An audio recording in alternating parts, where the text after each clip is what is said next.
DRM United ideal কলেজের সমাজবিজ্ঞান বিভাগের সকল শিক্ষার্থীদেরকে জানাই সমাজবিজ্ঞান বিভাগের পক্ষ থেকে আন্তরিক সালাম এবং শুভেচ্ছা। আশা করি সবাই ভালো আছো। সবাইকে স্বাগতম জানিয়ে আমরা আজকে সমাজবিজ্ঞানের অনলাইন ক্লাসের কার্যক্রম শুরু করতে যাচ্ছি। তো আমরা আলোচনার পূর্বে একটু পরিচিত হব, তারপরে আমাদের ক্লাসের কার্যক্রম শুরু করব। আমি মোহাম্মদ কামরুল ইসলাম, প্রভাষক সমাজবিজ্ঞান, DRM United ideal college, Kaliganj, Satkhira. আমরা আজকের একাদশ শ্রেণীর সমাজবিজ্ঞান প্রথম পত্রের তৃতীয় অধ্যায় সমাজবিজ্ঞানীদের মতবাদ অবদান নিয়ে আলোচনা হবে। আমাদের আজকের পাঠ হচ্ছে অষ্টম পাঠ। আজকের অষ্টম পাঠ নিয়ে আলোচনা করবো। আমরা বিগত ক্লাসে সমাজবিজ্ঞানীদের মতবাদ এবং অবদানের মধ্যে ইবনে খালদুন, অগাস্ট কট সম্পর্কে বিস্তারিত আলোচনা করেছি। এরপরে আমরা যে কয়জন প্রতিকৃত সমাজবিজ্ঞানী রয়েছেন, আমরা তাদের মধ্যে থেকে আজকে আরেকজনের বিষয়ে বিস্তারিত জানবো। কারণ সমাজবিজ্ঞান বিষয়ে আমাদেরকে জানতে হলে এই সমাজবিজ্ঞানীদের সম্পর্কে বিস্তারিত জানতে হবে এবং বিভিন্ন পর্যায়ে সমাজবিজ্ঞান আলোচনা করার বিভিন্ন পর্যায়ে তাদের বিভিন্ন তত্ত্ব, বিভিন্ন মতবাদ আমাদেরকে আলোচনা করতে হবে, যে কারণে তার সম্পর্কে আমাদের বিস্তারিত ধারণা থাকা একান্ত প্রয়োজন। তো আমরা কিছু ছবি দেখব, এরপরে মূল আলোচনায় যাব। আমরা একজন বিজ্ঞানীকে দেখতে পাচ্ছি, তার আরো একটা ছবি দেখতে পাচ্ছি। ইনি হচ্ছেন ফরাসি একজন সমাজবিজ্ঞানী এমিল ডুরখেইম। আমাদের আজকের পাঠ এমিল ডুরখেইমকে নিয়ে, অর্থাৎ আমরা আজকে এমিল ডুরখেইমকে নিয়ে বিস্তারিত আলোচনা করব। তো প্রথমে তাহলে আমরা এই পাঠ শেষে এই বিষয়গুলো সম্পর্কে জানতে পারবো যে এমিল ডুরখেইম কে। তা আমরা বলতে পারবো, এমিল ডুরখেইমের গ্রন্থগুলি বর্ণনা করতে পারবো, এমিল ডুরখেইমের তত্ত্বগুলি বিশ্লেষণ করতে পারবো। তো আমরা এখন আলোচনায় যাই। এমিল ডুরখেইম, তার জন্ম হয়েছিল 1858 সালের 15 এপ্রিল ফ্রান্সের এপিনালে এক ইহুদি পণ্ডিত পরিবারে। অর্থাৎ এক পণ্ডিত পরিবারে ফরাসি একজন সমাজবিজ্ঞানী ইনি পণ্ডিত পরিবারে জন্মগ্রহণ করেছিলেন 1858 সালে। যে কারণে তিনি ছোটবেলা থেকেই জ্ঞান অর্জনের অনেক সুযোগ তার জন্য তৈরি হয়েছিল এবং তিনি মারা গিয়েছিলেন 1917 সালের 15 নভেম্বর। অর্থাৎ 1858 সাল থেকে 1917 সাল পর্যন্ত তার জীবন, এবং এই জীবনে তিনি সমাজবিজ্ঞান সম্পর্কে এবং সমাজবিজ্ঞানকে আধুনিক পর্যায়ে আনার ক্ষেত্রে অনেক অনেক তথ্য এবং মতবাদ দিয়ে তিনি সমাজবিজ্ঞানকে আজকের এই পর্যায়ে আনতে সক্ষম হয়েছেন। তাকে মূলত ক্রিয়াবাদের জনক বলা হয়ে থাকে। তো আমরা এই এমিল ডুরখেইমের বিভিন্ন তত্ত্ব, তার বিভিন্ন গ্রন্থ সম্পর্কে জানব। তো প্রথমে তার বিভিন্ন গ্রন্থ সম্পর্কে আমরা জানি। তার একটা গ্রন্থ হচ্ছে the division of labour in society. তার আরেকটি গ্রন্থ হচ্ছে দ্য রুলস অফ সোশ্যালজিক্যাল মেথড। তার আরেকটা গ্রন্থ হচ্ছে সুসাইড। তার আরেকটি গ্রন্থ হচ্ছে the elementary forms of religious life. তার আরেকটা গ্রন্থ সোশ্যাল ফ্যাক্ট। তার একটা গ্রন্থ হচ্ছে সোশিওলজি অ্যান্ড ফিলোসফি। তার আরো অনেক বই রয়েছে, তার মধ্যে এই 6টা বই হচ্ছে সব থেকে গুরুত্বপূর্ণ এবং আমাদের সমাজবিজ্ঞানের জন্য এই 6টা বই থেকে তার তত্ত্ব দেওয়া রয়েছে। এই জন্য আমরা অন্যান্য বই না এনে আমরা এখানে এই 6টা বই নিয়ে এসেছি এবং এই 6টা বইয়ের থেকে তিনি সমাজবিজ্ঞানের যে বিভিন্ন তত্ত্ব, বিভিন্ন মতবাদ দিয়েছেন, সেগুলো আমরা এর পরবর্তীতে আলোচনা করব। তাহলে আমরা এই 6টা বইতে তার যে তত্ত্ব বা মতবাদগুলো আছে সেগুলো এবার দেখব। প্রথমে আমরা দেখব the division of labour in society গ্রন্থে the division of labour in society গ্রন্থে এমিল ডুরখেইম কি বলেছেন? গ্রন্থটা প্রকাশিত হয়েছিল 1893 সালে। তো এই বইতে তিনি যৌথ চেতনা তত্ত্ব দিয়েছেন, যৌথ চেতনা। সেখানে এমিল ডুরখেইম বলেছেন, সমাজের রীতিনীতি, মূল্যবোধ, ধর্মীয় বিশ্বাস, আচার আচরণ ইত্যাদি যা দ্বারা ব্যক্তি পরিচালিত অনুশাসিত হয়, তাই একযোগে সমাজের যৌথ প্রতিরূপ বা যৌথ চেতনা। এমিল ডুরখেইম সামাজিক সংহতির কথা বলেছেন এবং তিনি সমাজে দুই ধরনের সংহতির কথা বলেছেন, যান্ত্রিক সংহতি এবং জৈবিক সংহতি। তিনি আদিম সমাজে যে সংহতি বিদ্যমান ছিল সেটাকে তিনি যান্ত্রিক সংহতি বলেছেন। অর্থাৎ সামাজিক সংহতিকে তিনি যন্ত্রের সাথে তুলনা করেছেন। কোনো যন্ত্রের একটা অংশ বা একটা ক্ষুদ্রাংশ যদি বিকল হয়ে যায়, সেক্ষেত্রে পুরো যন্ত্রটাই বিকল হয়ে যায়। অর্থাৎ এখানে সংহতি অত্যন্ত দৃঢ় থাকে। আমাদের আদিম সমাজেও এবং যাযাবর সমাজে এই সংহতি অত্যন্ত মজবুত। সেখানে কারো কোনো সমস্যা হলে সে সমস্যা পুরো সমগ্র সমাজের সমস্যা বলে বিবেচিত হয় এবং হতো। এজন্য ডুরখেইম আদিম সমাজের সংহতিকে যান্ত্রিক সংহতির সাথে তুলনা করেছেন। জৈবিক সংহতি কি জিনিস? তিনি সংহতিকে জীবদেহের সাথে তুলনা করেছেন এবং আধুনিক সমাজের যে সংহতি, এটাকে তিনি বলেছেন জৈবিক সংহতি।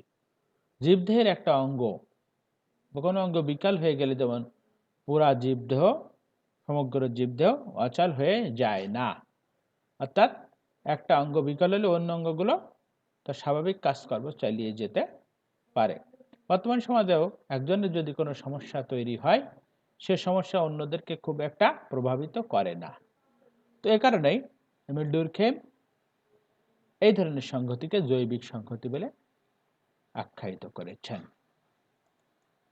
এরপরে এমিল ডুরখেইম শ্রম বিভাজন বলেছেন, শ্রম বিভাজন তত্ত্ব। শ্রম বিভাজনে তিনি দুই ধরনের শ্রম বিভাজনের কথা বলেছেন। একটা হলো নৈরাজ্যমূলক শ্রম বিভাজন আর একটা হলো বাধ্যতামূলক শ্রম বিভাজন। অর্থাৎ একটা সমাজের বিভিন্ন নৈরাজ্যমূলক অবস্থার কারণে শ্রম বিভাজন হতে পারে। বিভিন্ন ধরনের মানুষের পেশার, আয়ের বৈচিত্র্যতার কারণে শ্রমেও বিভিন্ন ধরনের বিভাজন তৈরি হতে পারে। আর একটা হলো বাধ্যতামূলক শ্রম বিভাজন, যেটা সমাজের জন্য বাধ্যতামূলক। অর্থাৎ কিছু কিছু কাজ রয়েছে যেগুলো অত্যন্ত ঝুঁকিপূর্ণ, যেগুলো করতে প্রশিক্ষণপ্রাপ্ত দক্ষ মেধাবী লোকের প্রয়োজন হয়, ফলে তাদেরকে বেশি টাকা বা বেশি বেতন দিতেই হবে। এর ফলে কি হবে? সমাজে শ্রম বিভাজন তৈরি হবে এবং প্রত্যেকটা সমাজকে যদি উন্নতির দিকে নিয়ে যেতে হয়, তাহলে এই ধরনের শ্রম বিভাজন অবশ্যম্ভাবী এবং হবেই। সমাজের উন্নয়নের জন্য শ্রম বিভাজন বাধ্যতামূলক বলে ডুরখেইম তার তত্ত্বে বলেছেন। এরপরে আমরা দেখি তার the rules of sociological method গ্রন্থে তিনি কি বলেছেন। এটি প্রকাশিত হয়েছিল 1895 সালে। সেখানে সমাজবিজ্ঞানের একটি আলাদা বিজ্ঞান এবং এর পদ্ধতি ও পরিধি প্রতিষ্ঠিত করার চেষ্টা করেছেন। তিনি সমাজবিজ্ঞানকে বস্তুনিষ্ঠ বিজ্ঞান হিসেবে চিহ্নিত করেন। অর্থাৎ এই বইটাই তিনি সমাজবিজ্ঞানকে একটি আলাদা স্বতন্ত্র বিজ্ঞান হিসেবে চিহ্নিত করেন। অগাস্ট 1839 সালে তার দ্য পজিটিভ ফিলোসফি গ্রন্থে সমাজবিজ্ঞান একটি আলাদা বিজ্ঞান হিসেবে প্রতিষ্ঠিত করেন বা আত্মপ্রকাশ ঘটান। পরবর্তীতে সমাজবিজ্ঞানের বিকাশের ক্ষেত্রে যেসব বিজ্ঞানীরা অবদান রেখেছেন, বিশেষ করে ফরাসি সমাজবিজ্ঞানী এমিল ডুরখেইমের নাম সর্বাধিক উল্লেখযোগ্য এবং তিনিও সমাজবিজ্ঞানকে একটি আলাদা বিজ্ঞান এর পদ্ধতি ও পরিধি প্রতিষ্ঠিত করার চেষ্টা করেছিলেন তার এই সোশিওলজিক্যাল মেথড গ্রন্থে। এরপরে সুইসাইড গ্রন্থ, এটাও এমিল ডুরখেইম একটা গুরুত্বপূর্ণ গ্রন্থ, তাতে সমাজের বিভিন্ন বিষয়ে আলোচনা করা হয়েছে। এই গ্রন্থটি প্রকাশিত হয়েছিল 1897 সালে। তো এই গ্রন্থে তিনি 3 ধরনের আত্মহত্যার কথা বলেছিলেন। সুইসাইড অর্থাৎ আত্মহত্যা, একটা হলো আত্মকেন্দ্রিক আত্মহত্যা, এটা হলো পরার্থমূলক আত্মহত্যা, আর একটা হলো নৈরাজ্যমূলক আত্মহত্যা। আত্মকেন্দ্রিক আত্মহত্যা কি?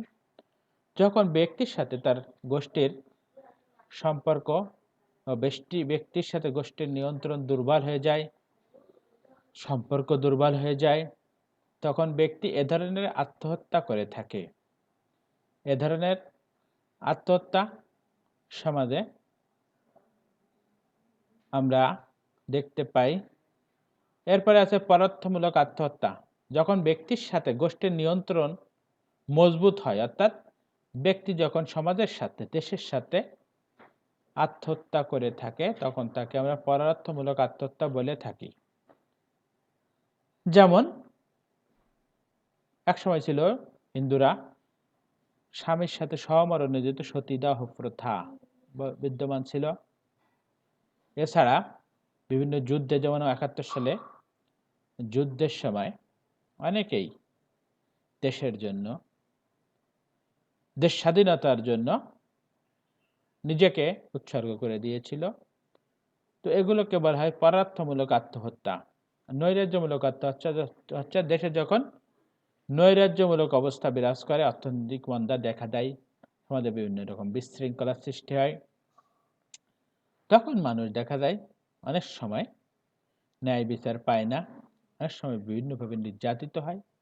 ফলে তারা নির্যাতনের শিকার হয়ে, তারা ন্যায় বিচার থেকে বঞ্চিত হয়ে, সমাজের বিভিন্ন মানুষ দ্বারা নির্যাতিত নিষ্পেষিত হয়ে, দুর্ভিক্ষ থেকে নিজে সহ্য ক্ষমতা হারিয়ে মানুষ আত্মহত্যা করতে পারে। তো এ ধরনের আত্মহত্যাকে নৈরাজ্যমূলক আত্মহত্যা বলা হয়ে থাকে। তাহলে আমরা 3 ধরনের আত্মহত্যা পাইছি। একটা হলো আত্মকেন্দ্রিক, সেটা ব্যক্তি সম্পূর্ণ নিজেকে কেন্দ্র করে। সাধারণত আমাদের সমাজে এ ধরনের আত্মহত্যা দেখা যায়। হ্যাঁ, আবার আছে যেমন কলহ দ্বন্দ্বের ফলে করে থাকে। পরার্থমূলক আত্মহত্যা আমরা মোটামুটি 1971 সালে যারা ছিল, মানে সে সময়কার যারা বয়স্ক লোকজন, তারা এ ধরনের আত্মহত্যা অনেকেই করেছে। তারপরে যে সতীদাহ প্রথা বিদ্যমান ছিল একসময় সমাজে, সেখানে স্বামীর জন্য স্ত্রী যে আত্মহত্যা করতো, আর নৈরাজ্যমূলক আত্মহত্যা সমাজে বিভিন্ন বিশৃঙ্খল অবস্থার কারণে যেটা হয়। তাহলে আমরা মোটামুটি এই 3 ধরনের আত্মহত্যা সম্পর্কে জানলাম। এবারে আমরা জানবো